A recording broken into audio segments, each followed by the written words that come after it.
Hey tubes, Hex-Mex again. Last time I was with you, I was showing you that I was taking the piston out, and well, long story short, things happened and I didn't record. So we did a lot of work to it. As you can see, the block is empty. Got everything out of it with the exception of the exhaust valve. It's been quite the stubborn beast. I've gotten it all the way out to the edge of the stem, and she won't come out no more. I've done as much as I could. It spins a little bit with the help of some pliers. I actually smacked it with a hammer in anger, and it's bent, so I got to get a new one anyway. Probably have to put a new sleeve down in there for the stem too. It's hard to tell. I haven't really checked to see how knackered it is yet. But got the intake valve out pretty easy. The only thing holding it in was a spring such as this, which is actually fairly weak. I was surprised. I pried it up with a hammer, and it has a little C-clip on it. It's not an E-clip, it's just a C-clip, and it just kind of holds in there, and then the spring drops down on the seat, and it's got a little washer that holds pressure on it, and there you go. It's ready to go. But started taking everything out. I've had these things soaking in gasoline pretty much all day, which is probably 6 or 8 hours now. But the piston is cleaned up nicely. I've got 2 of the 3 rings completely freed up, and they move around really well, and it's doing good. I filled this sump up with gasoline. I've just been using it to soak parts all day. But took the governor apart. It's in pretty good shape. There's no goo or anything on it really. There's the cap. Let's take a look at this cap here. Let me wipe some of this stuff off. Put it down. Get a rag. Show you guys this cap, because in the last video it's not real pretty. Can't really see it. Here it is all cleaned off. Let me see what I can do as far as focus is concerned. You can't really see, but this is actually in pretty decent shape. Doesn't have any major gouges or anything like that in it. It's pretty smooth.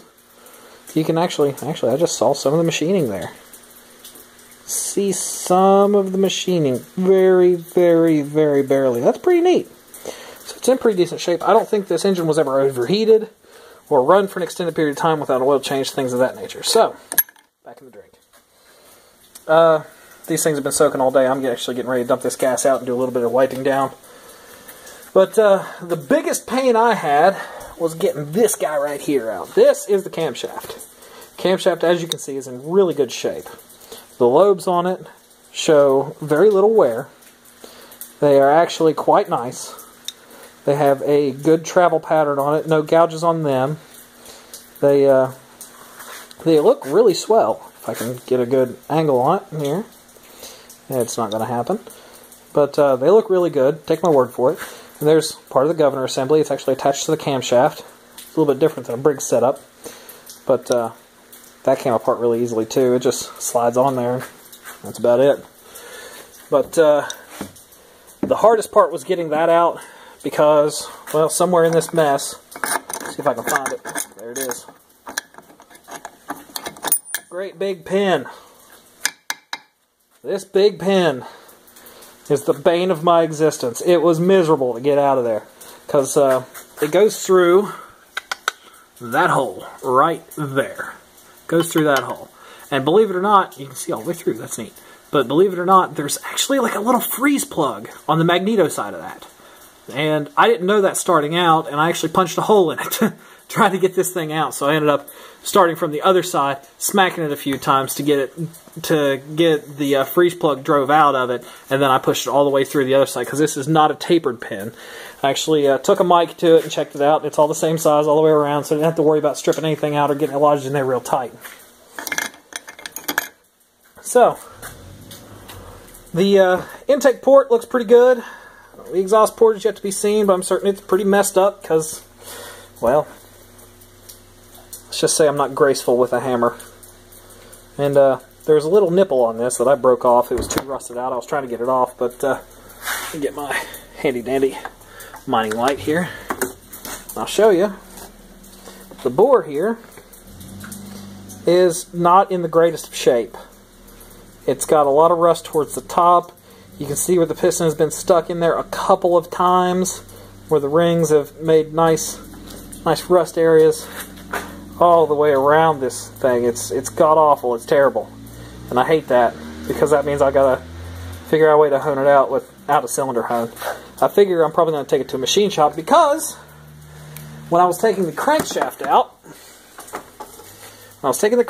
out, which is actually, again, good shape, no gouges, and everything looks fine on it. Actually, the bearings were in pretty good shape, and the engine block too.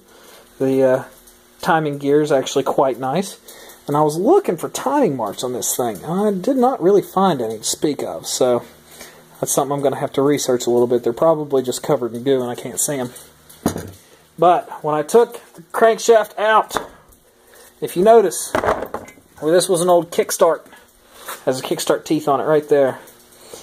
And you can't really tell it in the video, but they got a little bit of rust on them. Just enough rust on it to where when I pulled it out,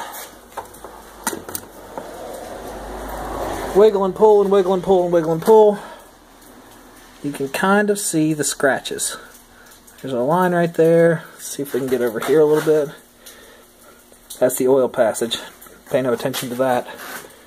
But it's a couple of really nice straight line gouges that I created, which really sucks, because that means I've got to get a new bearing pressed in there.